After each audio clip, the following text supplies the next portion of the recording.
गांव के शहर में तेजस अपनी पत्नी नीरू के साथ रहता था। पति पत्नी दोनों ही नौकरी करते थे। एक दिन तेजस गांव अपनी माँ के पास फोन करता है। हेलो, प्रणाम माँ। जीते रहो माँ, तुम दादी बनने वाली हो। अरे वाह, ठीक है बेटा, मैं कल ही आती हूँ। जब माँ जी शहर पहुँची तो बेटे बहू ने बहुत अच्छे से स्वागत किया। लीजिए माँ जी चाय। अरे गर्मा गर्म पकोड़े ले आओ माँ के लिए।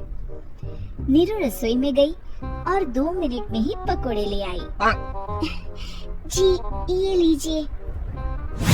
बहू जादू से बनाए हैं क्या? अभी तो रसोई में गई थी। यम्मी। माँ जी शीला रसोई में पकोड़े तल रही है, मैं बस लेकर आई। हे भगवान, मेरा धर्म भ्रष्ट कर दिया तूने। अब तो गंगा जल से शुद्धिकरण करना होगा। दूसरे दिन, माँ जी मैंने नाश्ता बना दिया है, ऑफिस जा रही हूँ। पर अभी तो घर का सारा काम पड़ा है। शीला आती ही होगी, झाड़ू पोछा बर्तन कपड़े वो सब कर लेगी। हमारे जमाने में घर का सारा काम हम ही करते थे। जी माँ जी आप बहुत होशियार हैं, मैं घर ऑफिस दोनों नहीं संभाल पाती। तो जरूरत क्या है घर से बाहर जाकर चाकरी करने की? वैसे भी घर का काम खुद करने से घर में बरकत आती है, समझी? पर माँ जी। पर वर कुछ नहीं, इस महीने की पगार मिले फिर ऑफिस बंद है। हाँ। रात को नीरू तेजस से कहती है, सुनिए जी, माँ जी बोल रही थी कि मैं नौकरी छोड़ दूं। वैसे ठीक ही तो है, अभी तुम्हें आराम की जरूरत है। फिर भी आराम कहाँ, शीला को छुड़ाने के लिए बोल रही थी। तो अब 24 घंटे में इतना काम तो कर ही सकती हो। पर जॉब पसंद है मुझे, घर पर मन नहीं लगेगा। अगले दिन जब दोनों ऑफिस के लिए निकल रहे थे, मेरी तो कोई कीमत ही नहीं है इस घर में। माँ जी आजकल महंगाई बहुत है, रहन सहन भी बदल गया है। दोनों नौकरी करते हैं तभी ठीक रहता है। अच्छा, तू कहना क्या चाहती है? मेरा बेटा तुझे बिठा के खिला नहीं सकता? तू ही इस घर का खर्च चला रही है, हैं? नहीं माँ जी, मेरा वो मतलब नहीं था। मतलब खूब समझती हूँ, ये बाल धूप में सफेद नहीं किए मैंने। हाँ। अब तो ये रोज का काम हो गया था। तेजस भी रोज की चिक-चिक से परेशान हो गया था। एक दिन उसने कहा, नीरू वैसे भी तुम्हें मैटरनिटी लीव मिलने वाली है, तो अभी से ही छुट्टी ले लो।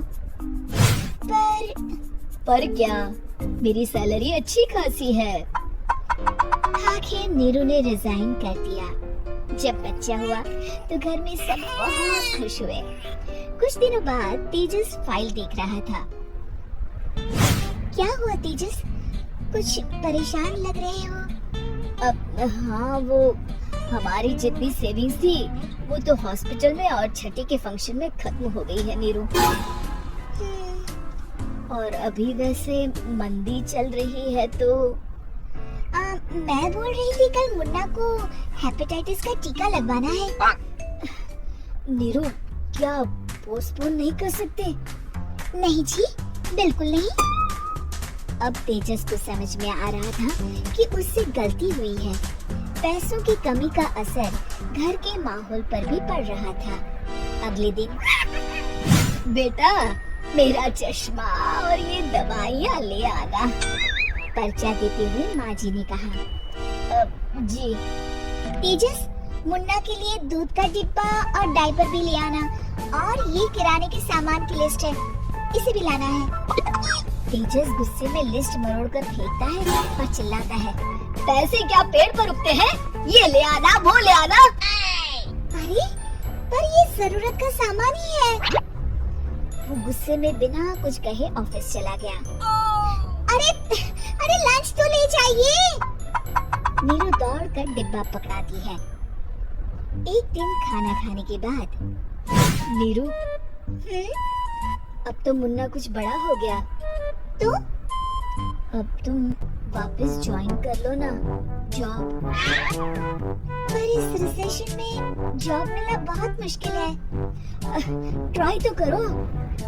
फिर मुन्ना, माँ जी है ना, और एक फुल टाइम मेड भी लगा लेंगे। पर माँ जी, उन्हें तो पसंद नहीं।